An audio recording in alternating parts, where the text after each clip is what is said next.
Hello, nutrition enthusiasts. Hello, RDs to be. My name is Zak Kaesberg, and welcome to the Diet NPO podcast. What's going on with all of you recently? Life's been okay for me. Recently, I've just kind of been drawn back due to a little bit of injury, so haven't been able to work out, and that's been a big deficit in my schedule, certainly. You know that feeling where you have that deficit in your schedule and you just feel like and know that something is definitely missing and you just have nothing to fill it with? That's kind of what I'm going with now. And then when a doctor tells you to do it, it's certainly that much more difficult to kind of be pursuing. But hey, you kind of go on and keep that motivated state as much as you can. It's great to have an event or something to train for to kind of keep you motivated and looking forward. Now, I'd love to look in the future maybe about some plant-based diets, anti-inflammatory diets, or some ways that I can change my nutrition to really help my overall health. But today isn't necessarily about my internal struggles. It's about the internal struggles that we might encounter as professionals working with clients and patients, as they certainly have much of the same as their own internal struggles. Today will be about the quintessential migration between the behavioral and the physical management, as we're going to be talking about eating disorders. But first, a disclosure. My personal experience with eating disclosures, aka EDs as they're referred, and patients who have EDs is honestly quite limited. I remember one experience when I was in grad school when I was working as more of like a nutrition graduate assistant, giving nutrition recommendations to people when they would ask for it. And I remember a student approaching me looking for advice, and it ended up turning into that type of conversation with them. That's been most of my experience, other than maybe some clinical patients that I encountered.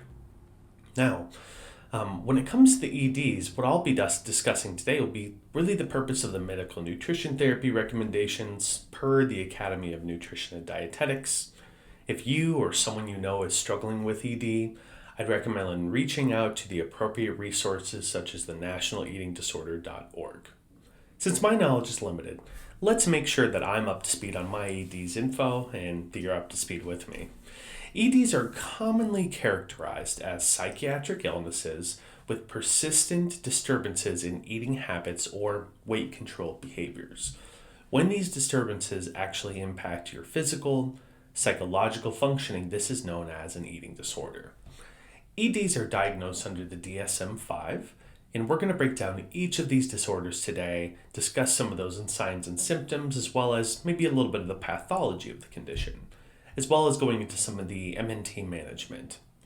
The biggest thing to know is that treatment for EDs is a perfect example of a multi-care team of dietitians, physicians, psychiatrists, depending on what that severity might be for that patient. Inpatient treatment is often necessary and may be required for a patient due to this prolonged period of psychological stress and periods of inadequate nutrition. Our first and foremost today is anorexia nervosa. Anorexia is most characterized by a restriction of energy intake leading to significantly low body weight. This can also show a fear of gaining weight, or you might engage in behaviors such as extreme exercise to prevent gaining weight. You may have an altered perception of what a body image may look like. There's usually about two types. There's a restrictive type where someone is really restricting the amount of intake or calories they may have. And two is going to be a purging type, which we're going to get into a little bit later. That is what is going on behaviorally. But what about physically? Well, this illness we know is quite common in females and adolescents and children specifically. Your best, but not exclusively, right? Your best nutrition indicator will be that low body mass index, or you'll notice how their BMI may be tracking lower under the growth rate compared to that of their peers, since we can see it in adolescents and children even. I'll also drop in a good RD exam nugget for you. There's a term that we can use in the RD exam called Amenorrhea. Amenorrhea. And I always make this stupid dumb joke that as a guy, I have no clue what amenorrhea is. What does that word mean? So let's break it down. A is the starting prefix. That means the lack of, right? It's a lack of. And then menorrhea is discussing blood flowing out of the uterus. So amenorrhea means lack of a period in women. As your body fat levels get very decreased in anorexia, so does your ability to release and create sexual hormones, which secondarily causes that amenorrhea. But also, due to that intake, what else are we going to be concerned about? You're also going to be looking at all kinds of deficiencies, right? Not just that low body weight. Anemia due to an iron deficiency, dehydration with a high BUN, pretty much hypo of anything including magnesium, zinc, phosphorus, because they're just not getting enough intake of these types of foods. Upon a nutrition-focused physical examination, you would find the patient would have physical signs of malnutrition potentially, very soft, brittle hair, brittle nails, and a very overall cachectic look. For anorexia, you'd be working with similar procedures on how you may approach malnutrition, for instance. We need to get them calories and we need to get them protein, right? But keep the note that if they've gone a long period without taking any intake in, they may be at a great risk for refeeding syndrome. So whether you're using an oral diet, EN or PN, it's going to have to be on a proper procedure for the case of refeeding. We'd also be working out to balance those electrolytes, as well as the multiple nutrient deficiencies that we would probably see. Bulimia nervosa is our next guy to tackle. Bulimia is characterized by recurrent episodes of binge eating large amounts of food, large amounts of calories than what would be considered normal, and a lack of sense of control during these episodes as well. It's also followed by this compensatory response of either purging, which is when you are vomiting after eating to kind of remove all that food from your body. This is usually seen once per week for 3 months, is characterized as bulimia nervosa at a minimum. Or behaviors such as fasting, excessive use of diuretics, laxatives, or excessive exercise after this binging episode. So you can kind of see the evolution that these patients are going through. It's a binge and then this big compensatory response, right? Now, per our resources, people with bulimia commonly are overweight or at a normal BMI. Doesn't mean this is all cases, that's just saying what most research points to. While they are purging or excessively exercising, they aren't likely to lose all the weight of the intake that they took in, right? They're burning off some of it, but again, you're probably going to absorb some of that large intake that you took in. We're also going to be seeing some clinical evidence of some scratches on the top of the hand. These are called Russel signs. And that is from the purging act, scratching your knuckles on the top of your teeth. So on those two front knuckles, your index finger and middle finger, you're going to see those scratches called Russel signs. We'll also see some enlargement of that parotid gland, and we're going to also see some dental enamel erosion. And why is that? The dental enamel erosion is because the acid from the stomach comes up and is rotting the teeth. What are some other things you might think of? Well, if someone is vomiting enough, you may expect to see some metabolic alkalosis, because remember, they're losing acid from the stomach. As they lose more acid, their pH tends to climb up. For bulimia, just consider what the patient is losing. Chronic vomiting can lead to dehydration, alkalosis, hypokalemia, as well as some sore throat and esophagitis. The MNT needs would be to balance out those anthropometrics and possibly be providing some motivational interviewing for controlling behaviors such as fullness and choice of foods. Now a simpler one to go through is binge eating disorder, where we're having this large binge and lack of control, as well as 3 or more of the following. These aren't necessary to remember for the RD exam, but for you, might just be good to kind of know. 3 or more of the following. Eating more rapidly, eating till way too full, just excessive sick fullness, eating large amounts when not hungry, eating alone out of embarrassment, feeling disgusted with self, 3 of those following, etc.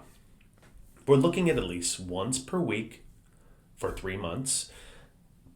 And as far as physical pathology is concerned, we'd likely be seeing an overweight or obese patient or client here.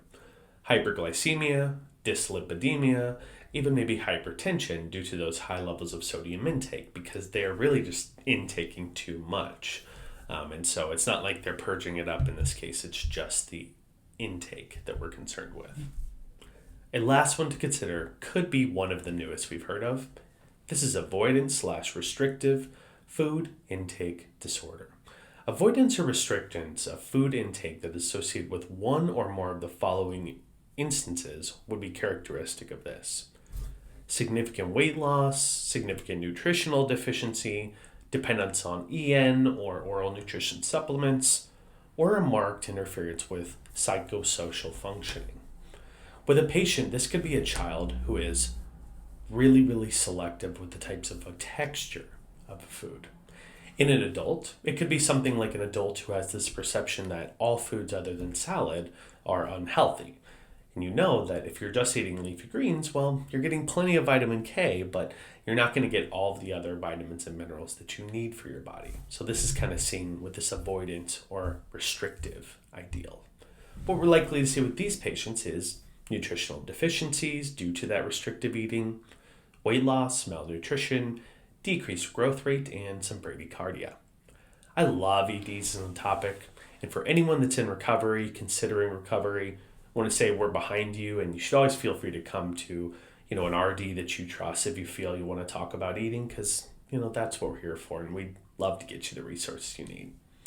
Time to apply this to a couple practice questions, though, so let's see what you know. Number 1, anorexia nervosa would be most characteristic of blank. A, overweight, binging, purging. B, underweight, selective eating, normal period.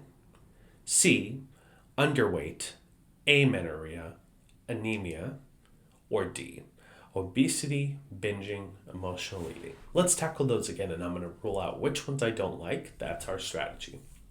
First off with A, we have overweight, binging, and purging.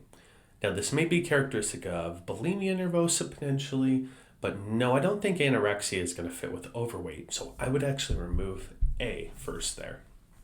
B was underweight, selective eating, normal period. Okay, underweight, selective eating, I'm okay with those things. I think that fits well enough.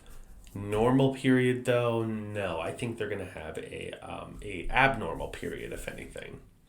C, underweight, amenorrhea, or an anemic. I like that answer. I like the low BMI, the amenorrhea, and the anemia due to the fact they probably don't have enough intake. And then D, obese, binging, emotional eating. I think that one's out too because obesity is just not a good fit. So I'm going to go with C. Anorexia nervosa would be most characteristic of underweight, amenorrhea, and anemia. Number 2. Which of the following would be the nutrition priority for a patient who has avoidant/restrictive food intake disorder? Okay, these are these people that have those texture issues, or they really perceive a certain foods as unhealthy, so they only eat certain things, right? Would it be A, Russel signs, B, micronutrient deficiencies, C, hyperglycemia, or D, obesity? All right, so we're looking at which one would be the nutrition priority for restrictive avoidant disorder. Okay. Starting with A, Russel signs. Again, we talked about Russel signs, I think, with bulimia, because that's that scratches they're getting on their fingers. And so actually, I think that's not a good fit here, because we're not really seeing purging with this condition. So let's get rid of A.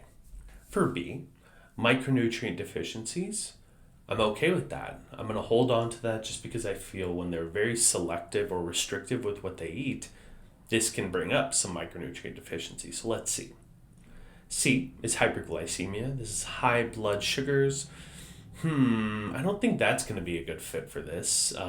They're supposed to be avoidant. If they're only eating candy, sure. But no, I don't think that's a good fit in general. In D, obesity.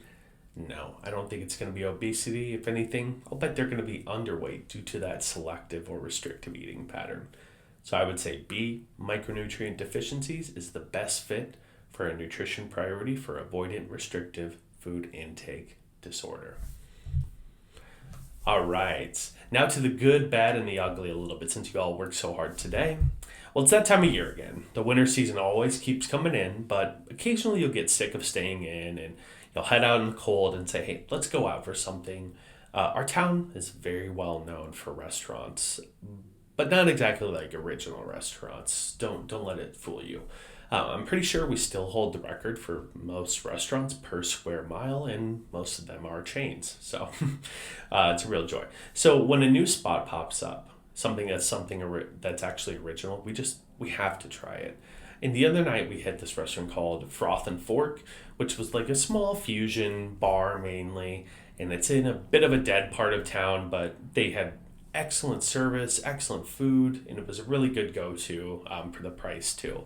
My go-to for any bar type place like that is to try out wings. Usually is something I know most places can do pretty solid, and I really judge a place by their wings. And the Nashville Hot hit really well that night. We had a great little night hanging out. It was just a nice little top off. So wings are the next thing that I got to look at for our dining centers to see what to bring in. Maybe a wing sauce of some kind that's our own. But that wraps it up for the Diet NPO podcast today, folks. Don't forget to rate, review, subscribe wherever you get your pods. Check me out on IG, Zak_snacks. And as always, happy studying.